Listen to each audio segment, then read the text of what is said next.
Mais en fait, l'argent, c'est une énergie. C'est une énergie, c'est un outil qui nous permet d'être libre. Cette question de l'argent, mais se dire, mais qu'est-ce que je veux vraiment dans ma vie? On voit l'image que quand on parle de la richesse et des riches, c'est souvent les gens qui sont dans les stations de ski, qui fréquentent, qui boivent du champagne dans les boîtes de nuit, etc. Mais ce sont les héritiers en général. Mm. C'est pas ceux qui ont créé la fortune. Bonjour Valentina. Bonjour. Je suis Bonjour ravie de Déborah. t'accueillir à Grenoble aujourd'hui. Tu nous viens de la Suisse. On va en parler en détail dans ce premier épisode de podcast où on va parler de coaching, d'argent, de mindset autour de la finance, de l'argent. Parce que toi, tu es coach et psychologue financière. C'est comme ça que tu te présentes. Ouais. Bah justement, en 3 mots, est-ce que tu pourrais te définir pour les personnes qui nous écoutent aujourd'hui? Ambitieuse.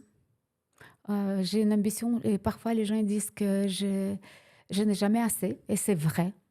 Je suis ambitieuse, travailleuse et j'aime bien construire, j'aime bien les gens et j'aime bien emmener les gens vers l'abondance. J'aime partager, donc du coup, ce que j'ai, je connais et ce que je véhicule, pour moi, c'est l'abondance et je veux que le plus possible de personnes puissent vivre dans leur abondance à eux. Ce que j'aime bien dans ton histoire, c'est qu'elle est atypique, mais vraiment atypique. Tu es né en Union soviétique, Mhm. donc pour ceux qui ne localisent pas trop, c'est plutôt le nord de la map, on va dire, pas l'Alaska, mais Oui. le nord.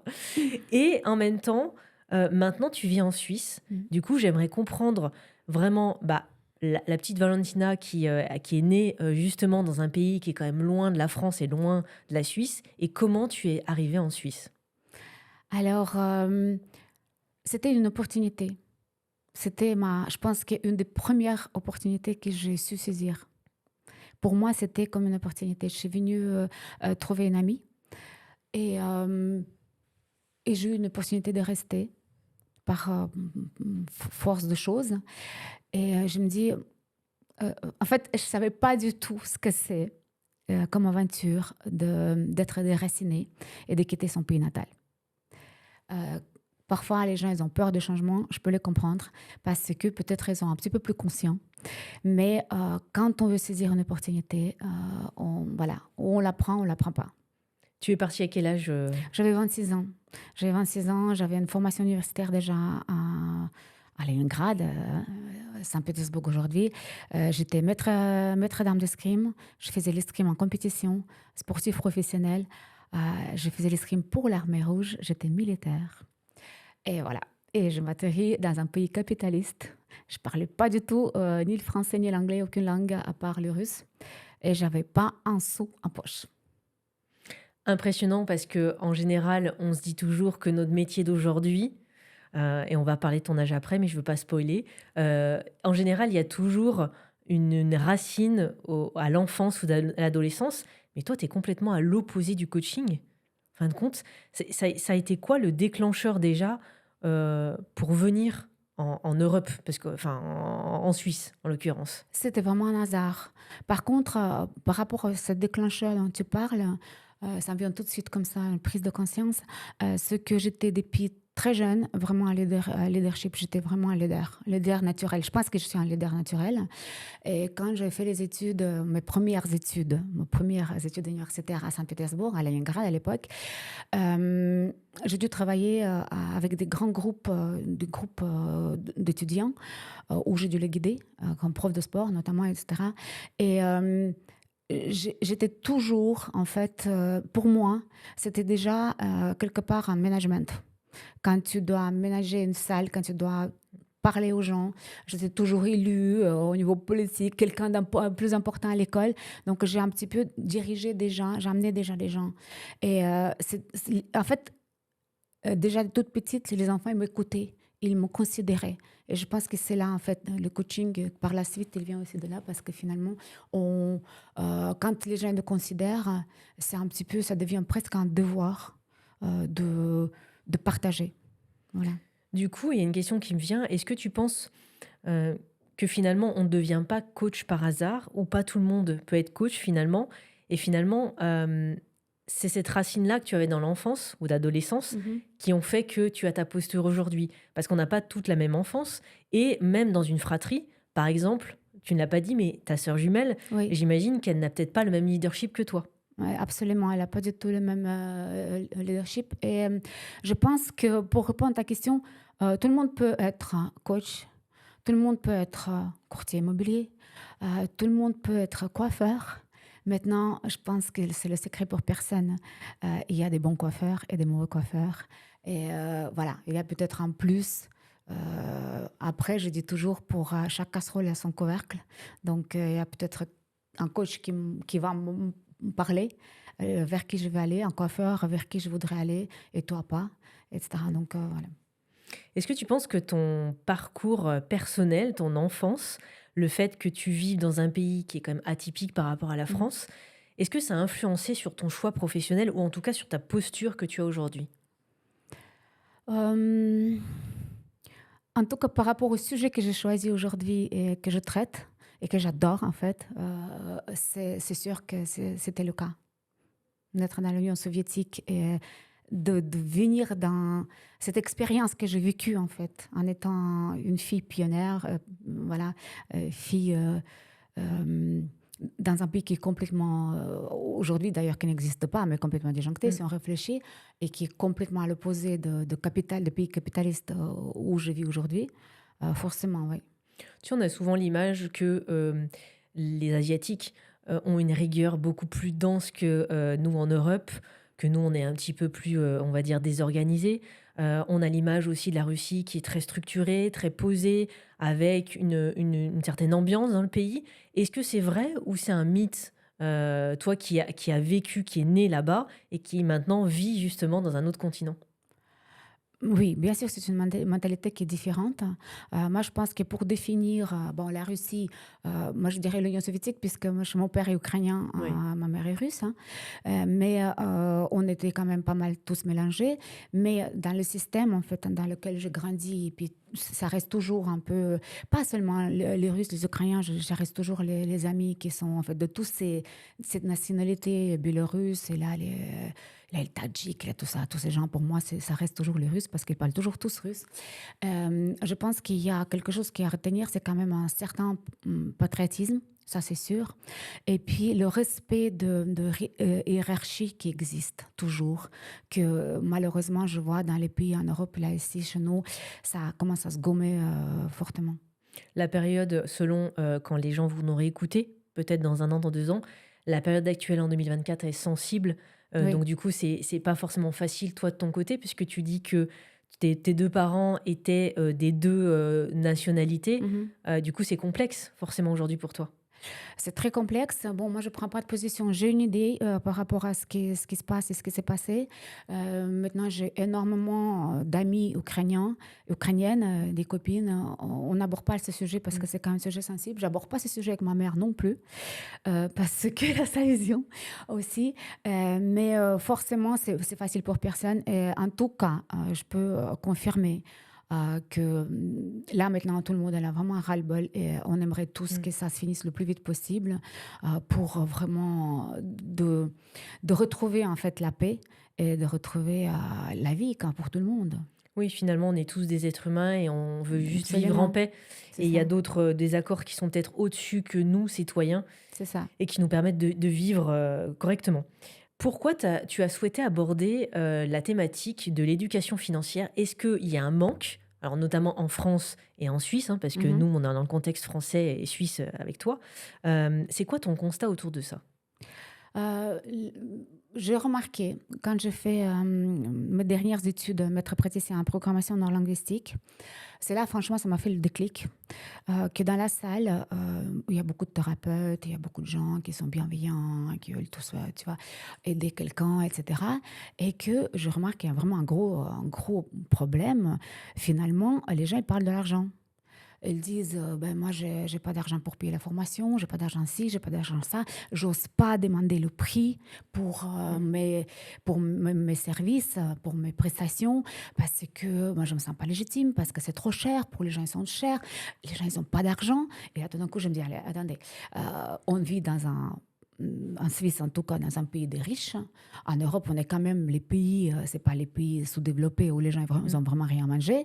Tout le monde vit quand même bien. Il faut arrêter de se voler la face. Tout le monde vit très bien. Tout le monde s'achète des iPhones, hein. Donc, dès qu'il sort, on va aller chercher le nouvel iPhone. Et là, je me dis, ben, attends, il y a quand même un malaise. Il y avait même un banquier privé avec moi dans la salle et qui parlait de l'argent, en fait, d'une manière très négative. Et tout d'un coup, comme par hasard, je vois toutes ces croyances limitantes que, que les gens véhiculent, mais des Mmh. centaines véhiculent, et puis on répète les mêmes phrases tout le temps, tout le temps, tout le temps. Et ça m'a vraiment choquée. Et je me dis, mais il y a bien quelqu'un qui doit parler de ça. Mmh. Et je sais qu'on n'aime pas parler de ça parce qu'on a peur d'être agressé, parce que les gens, même quand on rêve tous d'avoir beaucoup d'argent, on va nous dire que non, j'en ai pas besoin, je suis heureux comme ça, je suis pauvre, et puis quoi. Et voilà. Et c'est là, il fallait avoir du courage, je l'ai, pour lancer cette aventure, ouais. Est-ce qu'il y a des mentors, des personnes qui t'ont inspiré justement autour de cette thématique quand tu as créé tes accompagnements et tes formations? Est-ce qu'il y avait personne et tu t'es dit: «Bah, il faut que je le crée» ou des femmes ou des hommes t'ont inspiré autour de ça?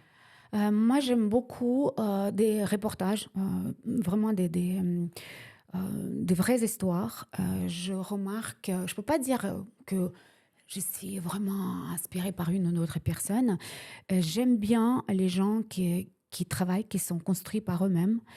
Souvent, quand on parle des riches d'ailleurs, on voit l'image que quand on parle de la richesse et des riches, c'est souvent les gens qui sont dans les stations de ski, qui fréquentent, hein, qui boivent du champagne dans les boîtes de nuit, etc. Mais ce sont les héritiers en général. Mmh. C'est pas ceux qui ont créé la fortune. Les fortunes.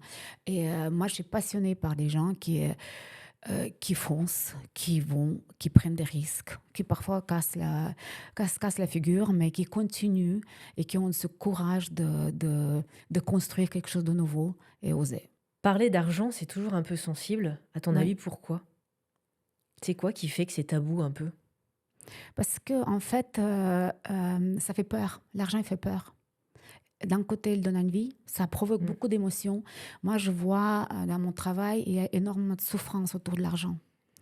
Et quand on dit souffrance, les gens, on n'aime pas parler de nos émotions, on n'aime pas parler de nos peurs, la culpabilité, la honte, hein, qui est très présente, hein, quand on parle d'argent. Et surtout, manque de courage aussi, souvent.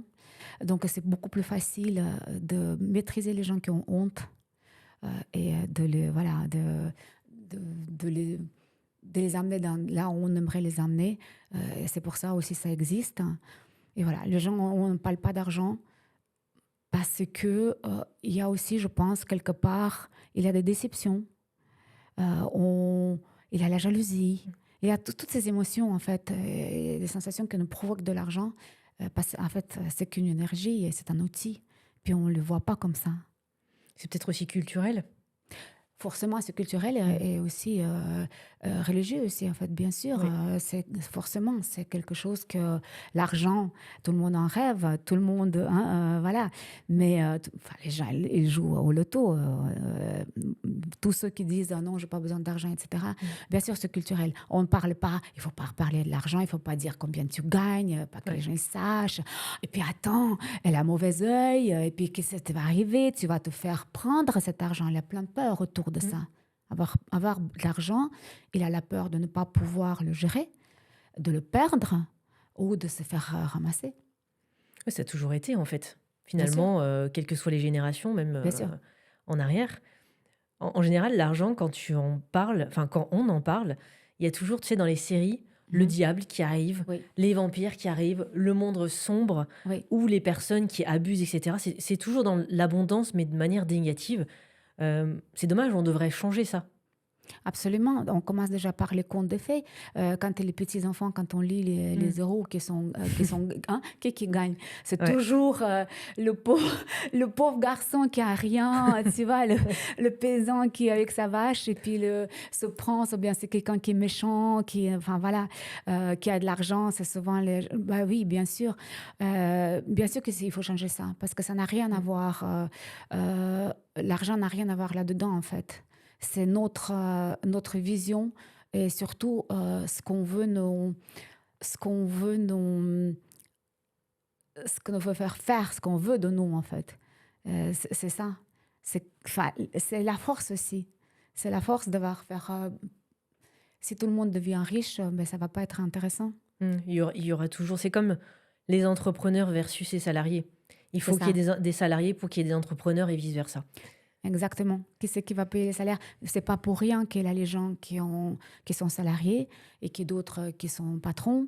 Même d'ailleurs, je pensais, je voulais te parler de ça, qu'on parle beaucoup aussi sur les réseaux aujourd'hui, Mm, entrepreneur. Voilà, j'ai quitté mon job incroyable à mm, 15K et puis voilà, c'était un job merdeux, enfin, merdique et puis moi je l'ai mm. quitté quand même. Et voilà, aujourd'hui, je suis indépendante parce que je peux emmener mes enfants à l'école, parce que je peux faire les vacances, etc. Mais ça ne convient pas à tout le monde non plus. Il n'y a peut-être pas tout le monde qui veut emmener ses enfants à l'école. Chacun il a Mm. ses besoins, chacun il a ses valeurs qu'il respecte. Donc, pour moi, la vérité est vraie, quoi. Donc, oui, on peut être patron, on peut être salarié, et puis aussi de réussir très, très bien dans la vie d'un salarié. Pour moi, il n'y a pas de tabou. Enfin, j'entends chacun a sa vision de ce monde. C'est en train d'évoluer quand même. Bien sûr. Mm. Mais ce qui est intéressant, parce que moi, j'étais quand même, je commençais de rien, et j'étais ouvrière aux abattoirs de Lausanne quand je suis arrivée en Suisse pour gagner ma vie. Et forcément, je remarquais, c'était pas mon cas, mais j'ai remarqué que les gens, ils adorent critiquer les patrons. Ils croient toujours que les patrons, ils sont riches, ils gagnent trop d'argent, et ils gagnent si, on les exploite, etc. Donc, ils sont consentants, ils sont là. Mais ils critiquent beaucoup, énormément de leur patron, ils jalousent, etc. Euh, ils font, comment? Ils font pas la différence entre le chiffre d'affaires et le bénéfice net, bien entendu. Et puis, ils ont les yeux comme ça. Et voilà, ça, c'est aussi quand même, le patron, souvent, c'est quelqu'un d'un grand méchant, hein, on est Mm. d'accord. Et comment ça bascule quand tout d'un coup, la personne, elle veut devenir entrepreneur et elle commence à engager des gens. Et là, ils comprennent vraiment qu'est-ce que c'est d'être un entrepreneur et puis un patron. C'est toujours quand les personnes basculent de l'autre côté, testent, Oui, parce que c'est facile hein, de dire oui, mais c'est comme ci, c'est comme ça. oui. Sauf que, ok, tu peux faire un peu de marge, comme on dit nous en France, Mhm. sauf que ça demande des sacrifices, notamment du temps, de l'organisation et d'être responsable aussi dans son travail. Bien sûr. Parce que quand tu es salarié, finalement, tu travailles que quelques heures. Tu sais, tu arrives, tu fermes la clé et tu Mm. pars. Tandis que quand tu es patron, tu travailles 24 heures sur 24. Avoir de l'argent, tu le définirais comment? Avoir de l'argent. Déjà, je vais te dire quelque chose qui va te surprendre. On n'a jamais assez d'argent. Oui. Vraiment. Donc, moi, je possédais rien. Aujourd'hui, je suis millionnaire plusieurs fois et ça n'a pas rien changé dans ma vie, en fait. Même De toute celui façon, qui gagne au loto, il en a jamais assez. ah non, mais c'est encore C'est encore pire. pire parce qu'il a tout d'un coup. Et il a aucune culture financière, il a aucune éducation financière. Mm. Et ça n'a rien à voir avec le montant que tu gagnes. C'est vraiment avoir l'éducation financière, savoir comment tu le gères cet argent et pas combien tu gagnes. Parce que tu peux avoir finalement gagné 1 000 € et devoir tout ce que tu désires. Et tu peux avoir 1 million, 2 millions, 3 millions. D'ailleurs, plus que tu as de l'argent, plus tu as de responsabilité. Tu dois prendre les risques, tu dois investir. Si tu n'as pas l'habitude d'investir, ça, tu perds tout. Aujourd'hui, tu accompagnes justement plus les femmes d'ailleurs que les hommes ou tout le monde? Les deux. Mm. Mais il faut dire que les femmes, elles sont plus un peu en amont, hein. Les femmes, c'est toujours comme ça. Elles veulent aller plus vite pour que l'homme vraiment fasse une action. C'est plus compliqué. D'ailleurs, ce que j'ai remarqué quand j'ai fait à l'époque le brevet fédéral de courtage immobilier et puis même le diplôme fédéral, souvent les hommes me disaient mais moi, j'ai pas le temps, Mm. je travaille. Et que la femme, elle travaillait, elle a la famille, s'occupait de plein de choses, mais voilà, elle est plus réactive, je dirais, qu'un homme, mais il y a des hommes qui veulent de plus en plus se développer et de comprendre certaines choses pour être mieux alignés, je dirais, avec lui-même. Dans l'entrepreneuriat, souvent, les hommes passent plus rapidement à l'action sans se poser trop de questions. Il paraît que c'est très féminin. Peut-être que toi, tu le vois aussi dans tes accompagnements. Que les femmes elles se posent des questions. Plus, oui, ils mettent plus de temps à passer à l'action. Alors, que ça soit autour de l'argent, mais que ça soit aussi dans la prise de position, dans le développement, etc. Ah oui, la femme, elle est déjà plus prudente, elle évalue différemment le risque, hein. Moi, j'ai déjà vu ça quand je travaillais dans l'immobilier. On fait différemment. Moi, je dis toujours que la femme, elle gère son entreprise comme elle gère sa famille, hein. Donc, elle va prévoir. L'homme, c'est plus le résultat. Il veut tout de suite le résultat. Donc, forcément, c'est différent. Je ne peux pas dire enfin, qu'est-ce qui est mieux, mais c'est différent, effectivement. Et la plupart des peurs ou des blocages, Oui. qu'ont les hommes ou les femmes, par rapport à la notion d'argent ou d'éducation financière, c'est quoi que tu revois le plus souvent? Le plus souvent, si je deviens riche, je vais perdre mes amis, mon entourage, ce qui est pas faux. Mmh. Mais devenir riche ou devenir quelqu'un qui réussit, c'est encore une autre chose. Parce que là, de toute façon, de deux manières, tu risques de les perdre. Chez les femmes, souvent, par exemple, l'argent, il est lié à une peur incroyable que mon mari, si tout d'un coup il va gagner de l'argent, il va commencer à me tromper parce qu'il va être intéressant pour les autres femmes. Ou si par exemple je gagne plus que mon mari, il va me quitter. Parce que les hommes, bien entendu, souvent, ça reste toujours, c'est l'homme qui gagne l'argent. La troisième chose, je pense que la vraie peur, c'est quand même de passer à côté de sa vie. Donc là, c'est le contraire. Donc les gens, ils veulent changer quelque chose. Ils ont peur parce qu'ils ont peur de passer à côté de quelque chose. Mais oser d'agir, ça, c'est encore une autre chose. La prise de conscience, elle se fait à peu près vers quel âge? C'est plus jeune maintenant, parce que les jeunes ont plus vite conscience de, la vie qu'ils veulent, la prise de Oui. conscience et cetera. Ou est-ce que c'est plus à 40 ans ou à 50 ans, ou c'est différent entre les hommes et les femmes? Alors c'est différent. Quand je vois par exemple mon audience Instagram, je suis moi-même surprise. C'est 35-45, c'est là où OK. vraiment le plus de... Voilà, ça va jusqu'à 60, etc. Mais beaucoup de jeunes maintenant, ils veulent comprendre comment ça fonctionne. On a l'accès à l'information qu'on n'avait pas avant. Mmh. On a beaucoup d'exemples et on se dit, ben, on veut vivre comme eux. Et les gens qui sont... c'est là où on adresse les coachs, les mentors, etc. C'est un petit peu comme les personnes qui nous inspirent, en fait. Aujourd'hui, c'est même plus, on ne demande Mmh. pas spécialement quelle université tu as fait. On va demander, mais comment tu as fait pour arriver là? Mmh. Et c'est eux, ils vont s'intéresser. Malheureusement, il y a encore beaucoup de cas que les gens ils prennent vraiment conscience vers 45, je dirais 50 et même plus par rapport à leur âge. Je trouve que c'est un petit peu dommage parce que c'est comme un peu, on attend notre vie, enfin tout est rose, etc. Et puis d'un coup on comprend, c'est que voilà, les gens aujourd'hui, les gens ils prennent plus conscience beaucoup plus avant, enfin en avance. Mais il y a toujours les peurs à 40 ans. Ah mais c'est déjà trop tard, il y a déjà trop de monde qui fait ça, etc., etc. Pour moi 40 ans, c'est rien du tout aujourd'hui. C'est que le début d'une deuxième vie, hein, Oui, qui j'allais est te dire merveilleuse. justement, est-ce que il y a eu un âge trop tard? Tu sais, c'est comme, on en parlait avec un investisseur, j'en parlais avec une conseiller en gestion de patrimoine, il disait: «Il est jamais trop tard pour investir ou pour préparer sa retraite». Bah, sauf effectivement quand tu as 90 ans entre guillemets. Mais est-ce qu'il est jamais trop tard, à ton avis? Ou, il y a un âge où il faut vraiment, aller réfléchir à cette notion d'éducation financière? Bon, plus tôt qu'on commence, Mmh. bien entendu, c'est mieux. Maintenant, il est jamais trop tard. D'ailleurs, j'ai eu même un programme que j'ai créé une fois qui s'appelait «Il n'est jamais trop tard». Il n'est jamais trop tard pour recommencer, pour vivre pleinement, pour réaliser ses rêves et surtout, voilà, de ne pas se braquer sur quelque chose, heu, investir, apprendre, je dirais, parce que pour investir, il faut avoir quelque chose pour investir, Mmh. pour apprendre comment faire, parce que même avec un petit montant de 50 euros, 100 euros, tu peux déjà commencer à mettre de côté, peu importe ton âge, et de pouvoir faire quelque chose. C'est une boule de neige, en fait, investissement.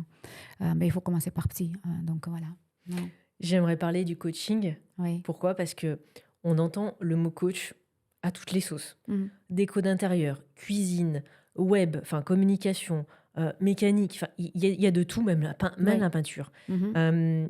Comment tu absorbes, tu intègres ça et comment tu réponds aux personnes qui disent: «Ah là, encore une coach et en plus elle me parle d'argent. En gros, grâce à son programme, je vais devenir hyper riche». C'est de l'arnaque.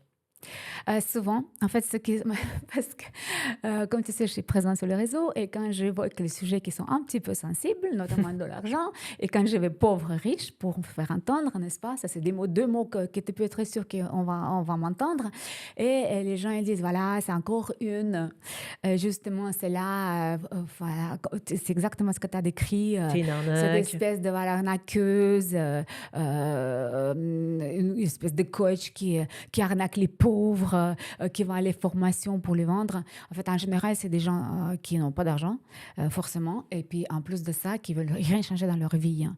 Donc, c'est même pas de leur faute, hein. Moi, finalement, j'ai rien du tout contre les haters, donc ces gens qui passent les commentaires un peu agressifs. Je suis pas du tout fâchée parce que c'est pas de leur faute. Et ils ont juste pas appris, on les a pas appris en fait qu'ils sont capables aussi. Et comme j'ai mis l'autre jour dans un commentaire, ce sont les gens qui sont inconscients des capacités qu'ils possèdent et ce qu'ils peuvent faire de leur vie et aussi comment ils peuvent devenir, peut-être pas riches, chacun a sa richesse, j'entends, mais en tout cas avoir une vie beaucoup meilleure qu'elle a aujourd'hui. Voilà, donc c'est un peu ça. Si tu avais un autre terme que coach, Oui, tu dirais quoi, par exemple? En début d'entretien, on a parlé de psychologue oui, financière, j'aimais bien le jeu de mots, même oui, si, attention à nos amis psy ou psychiatres, oui, vont se réveiller et vont avoir le coup d'énervement, mais c'est oui, c'est entre guillemets, bien sûr. oui, Tu pourrais le c'est ça. définir sinon comment? Tu sais qu'il y a de plus en plus formateurs qui font aujourd'hui, j'ai vu qu'ils se préparent à plusieurs formations, psychologie d'argent. Et c'est vrai, Mmh, c'est une psychologie. Moi, je dis, comme je te disais tout à l'heure, je ne suis pas un psychiatre. Pour moi, le psychiatre, c'est celui qui soigne les addictions oui. d'argent, donc notamment pas. Mais psychologue financière, oui, c'est une manière de voir la chose parce que finalement, pour moi, la différence entre la coach et puis un psychologue, c'est quand même que le psychologue, il va écouter, il va pas spécialement amener des solutions.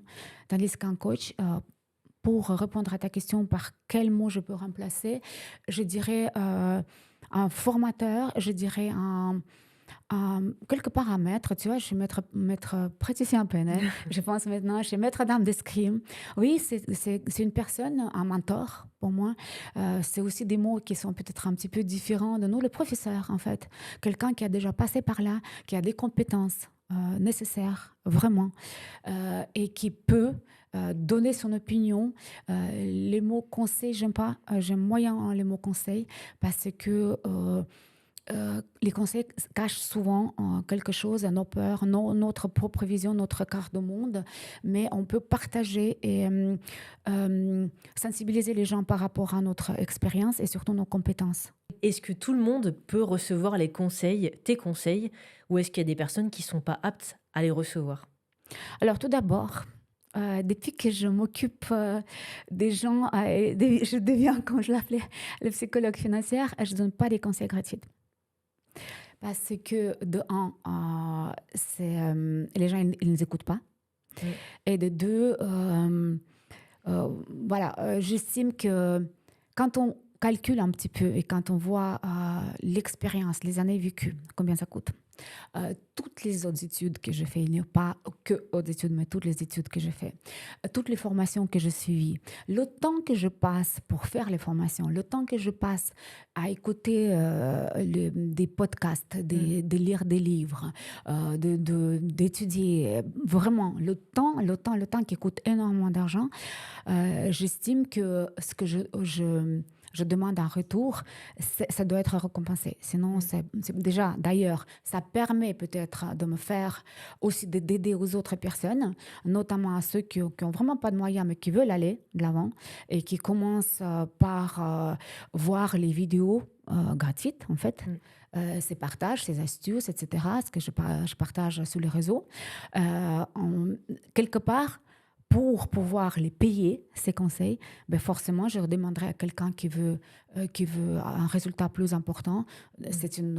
Entre guillemets, c'est une récompense que je prends d'un côté pour ramener aux autres personnes.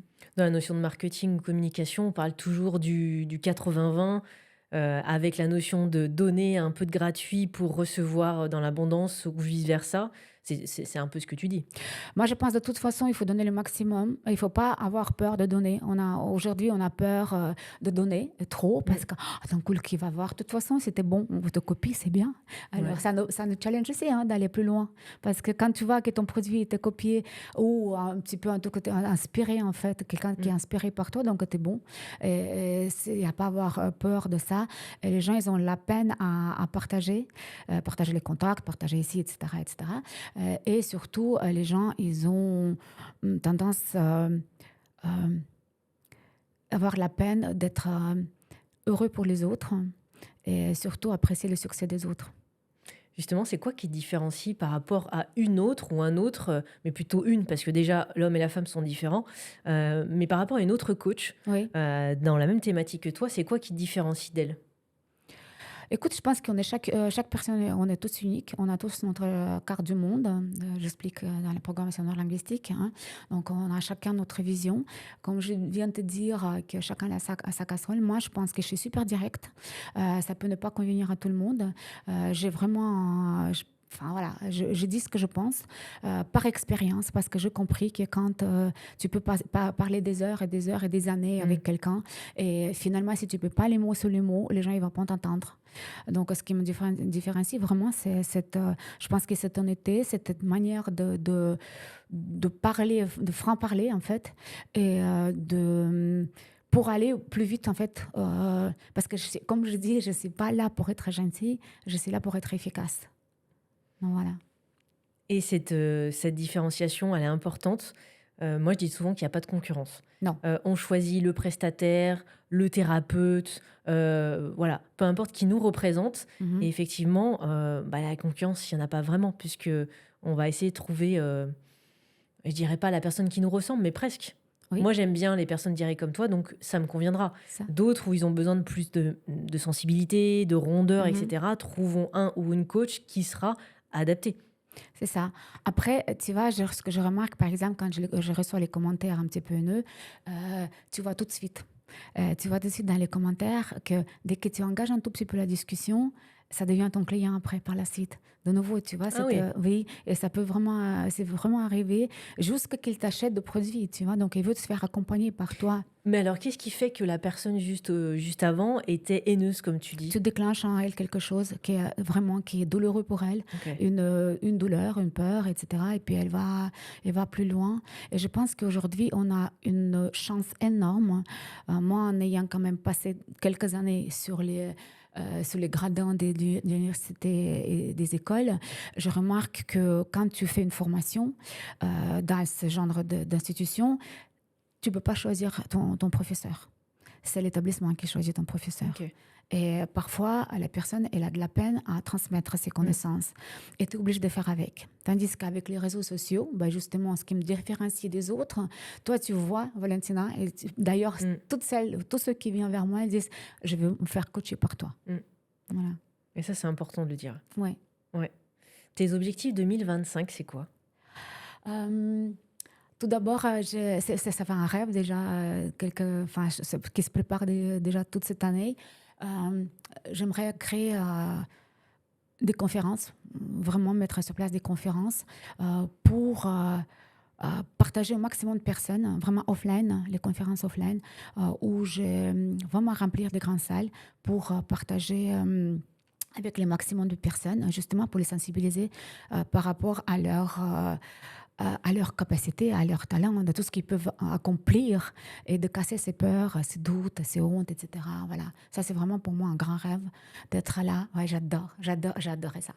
Moi, je me vois déjà sur scène. Il y a Ouais. énormément de gens qui me regardent et je partage ça avec eux pour justement pour leur permettre de voler comme moi je vole aujourd'hui. Ouais. Du coup, tu vas mettre quoi en action? Déjà, la visualisation, La c'est visualisation, important. bien sûr, oui, oui, tout à fait, hein. Je vois tout, tiens, je vois l'image, je tourne et tout le monde allume les. Tu sais, c'est là pour voir ça d'ailleurs sur Pinterest, c'est trop bien. Voilà, ça, et surtout les gens qui sortent, ceux qui sortent de la salle et qui sont heureux et qui ont appris quelque chose, qui a déclenché quelque chose, qui ont pris conscience de rien qu'une chose, déjà, c'est déjà énorme. Il y a des phrases qui me viennent parce que je les ai déjà entendues, de personnes qui disent que ce soit pour les régimes alimentaires, le sport ou l'argent, puisque enfin, finalement, ce sont des thématiques Bien un peu sûr. tabous. des personnes qui disent: «Ah mais c'est facile, elle ou lui, il a eu déjà de l'argent des parents» ou «elle ou lui, il a une facilité parce qu'il a hérité» et cetera. Mmh. Tu les entends, encore tous les jours, j'imagine? Je les entends tous les jours. Ce qui est intéressant, que moi, j'ai quand même passé par une carrière, grande carrière dans l'immobilier, notamment dans l'immobilier de luxe. J'ai construit aussi moi-même et j'ai vu, bien entendu, j'ai fréquenté beaucoup de gens, notamment pas mal d'héritiers. Et les plus gros problèmes que nous rencontrons face à l'argent, quand même, ce sont les héritages. Et c'est là on voit comment les familles se transforment, comment les gens, c'est vraiment, ça devient vraiment pathétique. Tu veux dire ça crée des conflits au sein de Ça la crée les famille? conflits OK. incroyables, parce que, bah, c'est de l'argent que les gens ils n'ont pas gagné et c'est ça et Mmh. qui dit pour elle c'est facile, pour lui c'est facile, c'est ceux qui veulent rien faire, qui ont des problèmes de confiance en soi, l'estime de soi et cetera, surtout ce qu'on travaille en fait et c'est ça aussi la mentalité financière en fait et c'est exactement ça. Ils vont dire: «Oui, c'est facile, pour lui, ou pour elle». Non, non, c'est ça derrière ça, ça se cache de nouveau, des certaines peurs, et bien entendu, le syndrome, de l'imposteur, syndrome de la vie retardée, Mmh. tout ce qu'on veut et y compris confiance en soi, l'estime de soi. Tu parlais, d'investissement et c'est intéressant, dans l'immobilier notamment. Mmh. Tu avais 0 bien au départ. Comment tu as commencé à investir, dans l'immobilier? J'ai toujours, su savoir travailler de l'argent, en fait et même si je gagnais très peu d'argent parce que quand j'ai commencé, je gagnais très, très peu d'argent, mais je ne sais pas comment, en fait, j'arrive à faire, de rien quelque chose et c'était toujours comme ça et puis j'ai acheté mon premier immeuble aux enchères, j'avais économisé. J'arrivais avec le petit Mmh. salaire économisé, n'est-ce pas? Et sans me finalement trop priver quand même, hein. Et j'ai acheté le premier immeuble que j'ai transformé, j'ai construit et puis après c'était une boule de neige. J'aime bien ce que tu as dit parce que tu parles de un petit peu investir. Tu sais, c'est comme, au départ quand on est jeune, on se dit: «Bah, il faut mettre, 45 € de côté». Je donne Mmh. un exemple ou 20 €. Il y a ceux qui vont être plutôt d'une face, pas négative, mais qui vont voir les choses du côté du verre à moitié vide, qui vont dire: «Ah bah non, attends 45 €, je vais pas aller très loin». Oui, sauf que si tu dis 45 sur un an fois 10 ans, Mmh. bah là, à ce moment-là, en fait, tu vas avoir tant d'argent. C'est un peu le principe d'ailleurs de Oui. l'investissement ou de la Mmh. retraite, et cetera, peu importe. Et c'est marrant parce que toi, tu as eu le déclenchement très tôt, mais Oui. encore une fois, il y en a plein peut-être qui n'ont pas ce déclenchement. Donc, qu'est-ce qui a fait que ça a déclenché chez toi? C'est parce que tu avais ce caractère, cette éducation, ou tu penses que bah, tu t'es informé, tu as appris, et cetera? Écoute, moi je pense déjà de nouveau c'est une question de mentalité. Il y a des gens qui veulent pas travailler pour un certain salaire parce qu'ils disent que moi pour ce salaire-là, je travaille pas. Mm. Et il y en a d'autres qui sont prêts à travailler parce qu'ils savent qu'ils vont apprendre quelque chose, comment que ce soit. Tu vois, ça va te permettre aussi de mettre de côté 45, tu dis, ça peut être 50 Mm. euros par mois. Tu peux, une année, tu as économisé quand même déjà une somme que tu peux investir après pour aussi ton éducation, Mm. pour ton développement. Pour, voilà, c'est une vraie boule de neige et c'est vraiment une vraie vision parce que si tu n'as rien, tu peux pas parler d'investissement. Parce que même Ouais. si tu as 1 000 euros un jour, tu peux, même 500, je sais pas moi, 500 euros, 500 francs, tu peux déjà commencer à investir. Mm. Mais si tu n'as rien à investir, tu peux rien faire. Ouais. Voilà. Moi, ce que j'aime bien dans ton parcours, et on l'a pas Mm. dit, et donc je vais le dire, c'est que tu as quand même plus de 60 ans. Donc déjà là, je pense que la Pas encore. plupart... Hein? J'ai reçu 60 ans, 61 ans le 10 janvier, bientôt. Ah oui, ouais. Oui, oui. Donc, c'est vrai que déjà, tu ne les fais pas, mais comment tu as réussi déjà physiquement? C'est quoi tes bons conseils, ton mindset, ton quotidien? Mhm, Et tu as l'image de il n'est jamais trop tard pour. mhm. Mais j'ai l'impression, dans ton parcours, en te connaissant un petit peu maintenant, que finalement tout est relié. C'est-à-dire que la façon dont tu parles, tu penses, en fait, ça reflète aussi ton extérieur. C'est ça. C'est ça. Moi, tu vois, comme je t'avais dit, dans quelques jours, j'aurai 61 ans. Je pense que je me suis jamais sentie aussi bien dans mon corps. Je me suis jamais sentie aussi belle, aussi bien. Je sais aujourd'hui que les problèmes, on les a toujours. Je sais les régler, je sais les maîtriser, je sais maîtriser le stress et tout ça. Mais derrière cet état-là, il se cache quand même un grand travail sur la Mm. mentalité. toutes ces fourmis qui travaillent dans notre cerveau. Enfin, je dis fourmis pour animer un peu, Oui. mais effectivement, il y a énormément petites choses qui nous travaillent, qui nous empêchent en fait d'être nous-mêmes. Et quand les gens ils viennent et puis ils disent, moi, je veux de l'argent, je veux de l'argent. Mais derrière tout ça, il se cache que euh, finalement, c'est une mentalité, la mentalité des riches, la mentalité des pauvres. C'est pour ça que j'en parle aussi de ça. La mentalité des riches, c'est quoi? C'est dire que oui, il y a des problèmes. On aura toujours des problèmes. Tout dépend comment tu vas les gérer, comment tu les vois, ces problèmes, tu Mm. vois. Comment tu vas... comment tu vas finalement te sentir par rapport à certaines situations que ne pas se stresser sans arrêt, bien entendu qu'il a les outils. Voilà. C'est vrai que le développement personnel, ça m'a beaucoup, beaucoup Mm. aidé.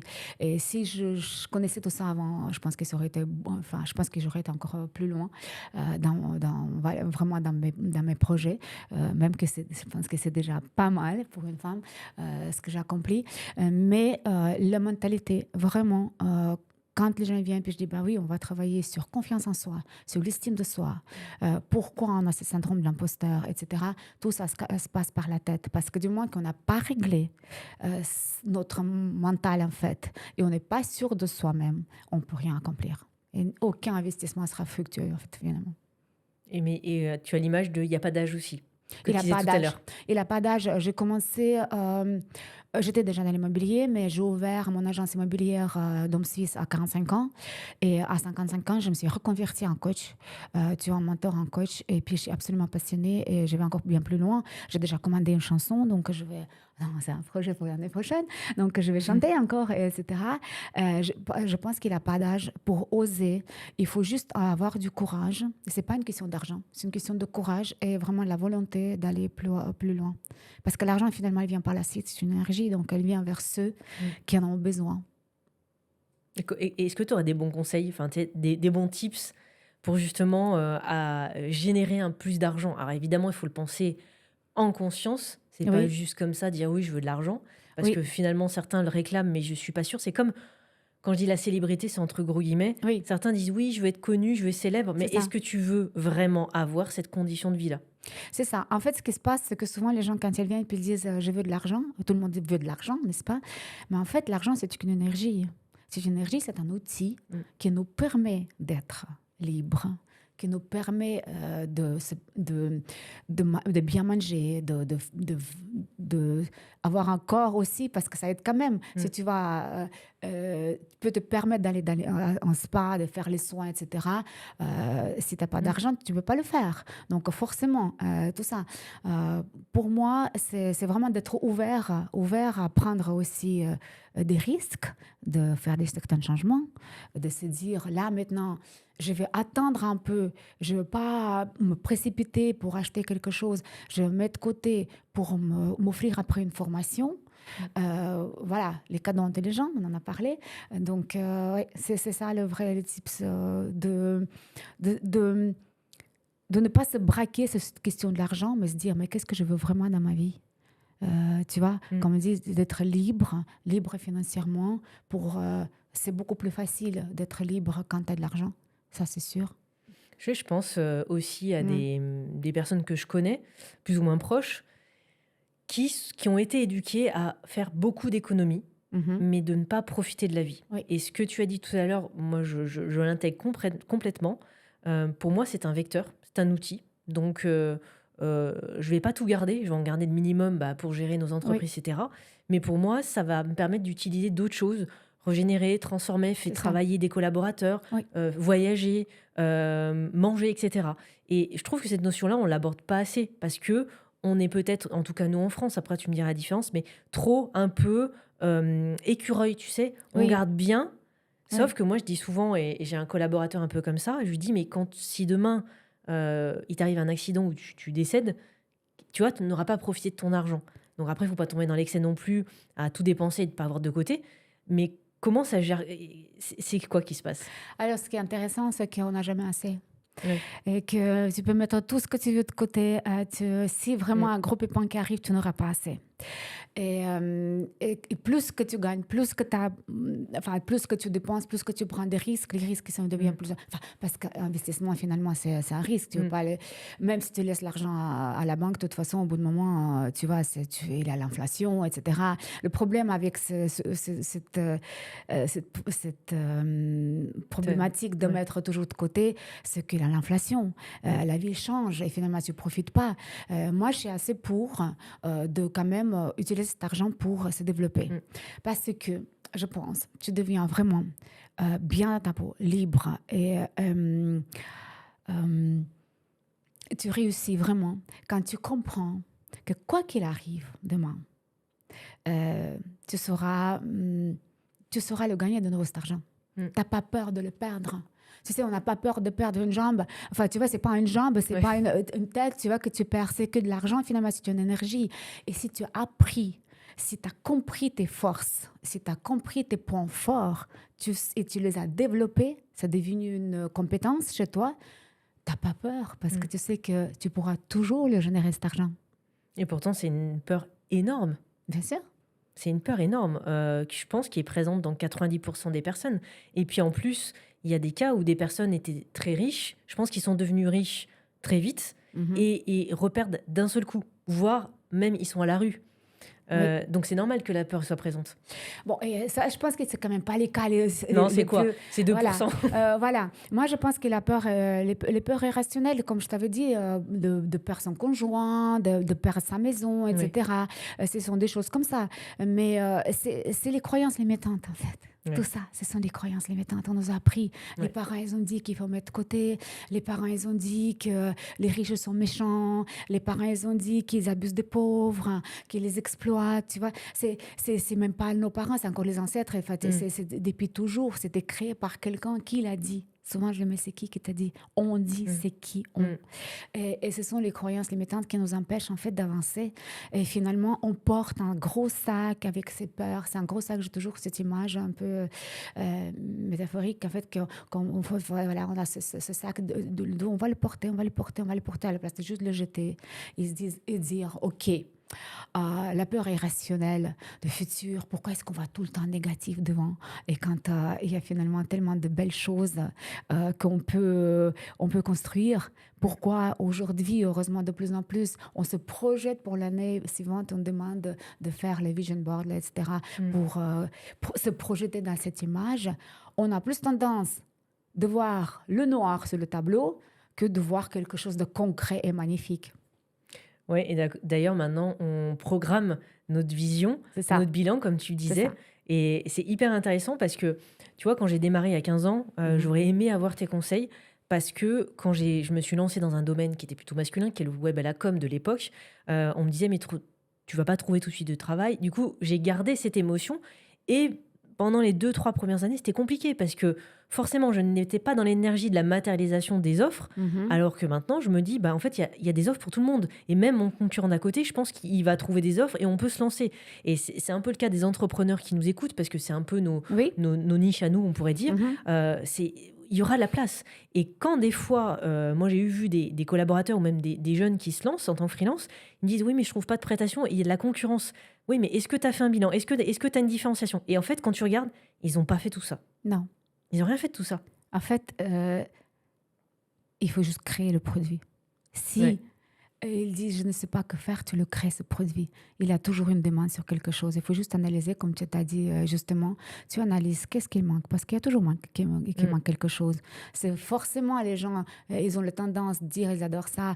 Ah non, mais je ne vais pas me lancer parce qu'il y a déjà trop de monde qui fait ça. Mm. Mais il fait ça d'une manière certainement différente, la tienne, et que voilà, il a toujours des clients. Il aura toujours des clients. Il faut juste le créer. On crée les affaires, on crée le produit, et puis il aura toujours la demande pour ça. Du coup, pas tout le monde peut être entrepreneur, j'imagine. Pas tout le monde peut être entrepreneur. D'après moi, avec quand même une grande expérience de nombreuses années, c'est une éducation aussi. On devient, moi, j'ai quand même quelques cas là. Tiens, j'ai eu deux coachés là ces temps-là qui pensaient qu'ils peuvent devenir comme ça, un entrepreneur. Ça s'apprend, ça se prépare. Pour moi, il faut avoir un coussin financier important quand tu te lances quand même dans une aventure comme ça, parce que ça fait des frais quand même, il y a des frais. Et que malgré le travail énorme, il y a quand même, c'est justement quand, tu sais, les gens, quand ils achètent une maison, achètent une voiture, ils font un investissement et ils ont tellement envie d'acheter qu'ils font les calculs, de nouveau, qu'on a parlé des bénéfices Mm. nets et puis de chiffre d'affaires.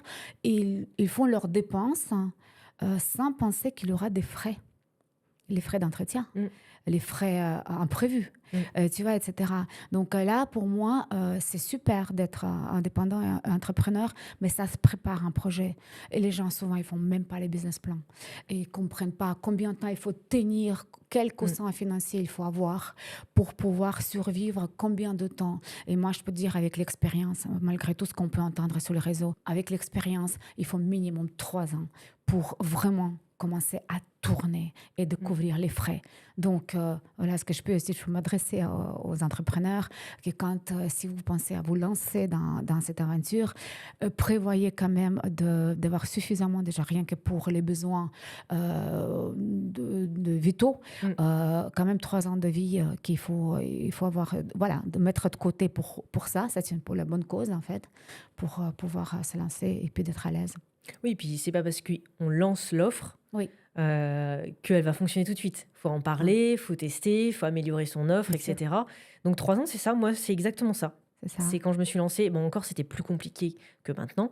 Il y a un marché qui est quand même créé dans mon domaine, mais c'est vrai. 3 ans a été vraiment le testeur. Ouais, c'est ça. Ouais. Et puis, tu comprends, bah, bon, aujourd'hui, bien sûr, qu'on est sur le réseau, mais on était Ouais. offline, comme on dit, le business, forcément, bien sûr. Hein, mais finalement, les problématiques, elles sont les mêmes. On rencontre les mêmes difficultés, on fait les mêmes expériences, Mm. etc. Concernant Vas-y, vas-y. euh, concernant les offres qu'on lance et puis on veut tout de suite les résultats, là, de nouveau, j'adresse à tous les gens, c'est normal.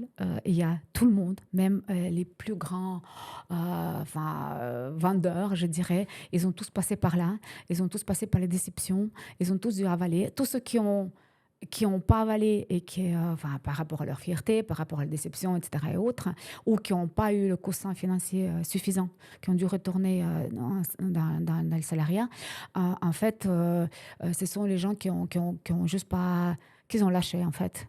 Mais ceux qui ont vraiment réellement réussi, ils ont absolument tous eu les mêmes problèmes.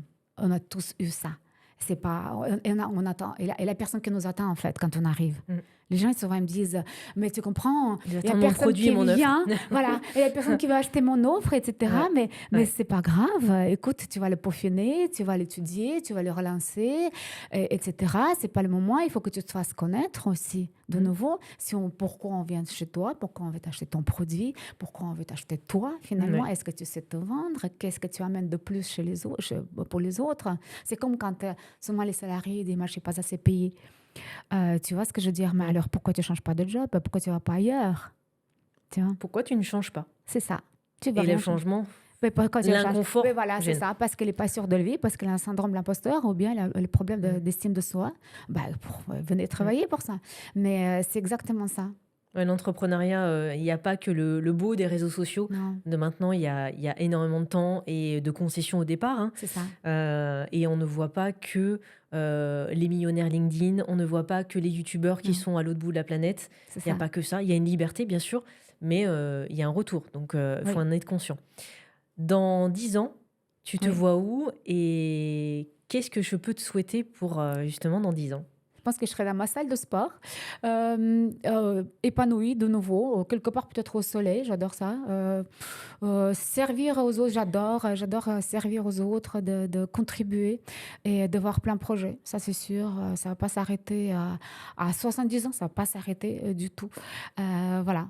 Il n'y a Euh, pas de retraite chez toi, hein? Chez moi, il a pas de retraite. Non, moi, j'ai pas le temps pour la retraite. Non, mais d'ailleurs, je pense, j'ai dit l'autre jour à ma fiduciaire, attendez, dans 3 ans, je suis à la retraite. Il a dit, oui, effectivement. J'ai dit, bon, voilà. Non, non, il a pas de retraite. Pour moi, c'est pas du tout une option. J'aime Mmh. bien parce qu'en fait, tout ce que je fais, j'adore. Et quand tu travailles, tu fais quelque chose qui te plaît, qui t'inspire, forcément, c'est pas considéré comme un travail. Oui, puis à part l'aspect physique, ce que je ne te souhaite pas évidemment, mais toi, tu Oui, es en plutôt bonne forme physique. oui. À part ça, il y a rien qui peut t'arrêter puisque à part la santé, je vois pas pourquoi on arrêterait, C'est notre exactement passion. ça. C'est exactement ça. D'ailleurs, la plus grande richesse, ce qu'on a, c'est quand même la santé, parce que, de nouveau, j'ai fréquenté des gens qui ont beaucoup d'argent, mais qui n'ont pas de santé. De toute façon, voilà. Bon, si tu veux, ça peut prolonger un peu, bien, ça peut Oui. améliorer un peu notre quotidien quand on a de l'argent, bien entendu. Mais ça ne va pas sauver les vies, notre vie en tout cas, en tant que, voilà, c'est parce qu'on a de l'argent. Avant de conclure notre échange, est-ce qu'il y a une question ou un dernier mot que je t'aurais pas posé et que tu aimerais transmettre aujourd'hui? Moi, je voudrais suggérer aux gens de rêver plus, d'oser plus, croire en soi plus. Et puis, comme je dis toujours, tomber amoureux de vous-même, c'est tellement important. Parce que quand on s'aime, quand on se connaît, on, voilà, il n'y a pas, il y a pas, il y a pas, il y a pas de frontières en fait. Et rêver plus grand. Parce qu'à chaque fois on dit, ah mais j'ai rêvé, je sais pas moi, d'une voiture et d'une maison. Il y a bien plus que ça, rêver de plus grand, rêver de 10 maisons, 10 voitures. Comme ça, chaque Mmh. rêve qui est actuel pour vous, qui peut-être vous semble inaccessible, il va paraître finalement facile à avoir et à accomplir. Tomber amoureux de vous-même. Oui, J'adore. voilà. Ah, Tomber amoureux de ça vous-même. pourrait être un post, une accroche. Enfin, j'aime beaucoup parce que cette notion de s'aimer soi-même avant Oui, que les autres t'aiment, oui. tu sais, on est dans une société où on attend toujours que l'autre nous valide, quel On que le soit le type valide, de on se relation. compare, Ouais. on demande l'approbation à quelqu'un qui peut-être spécialement pas, enfin, qui a pas Mm. envie du tout de nous le donner.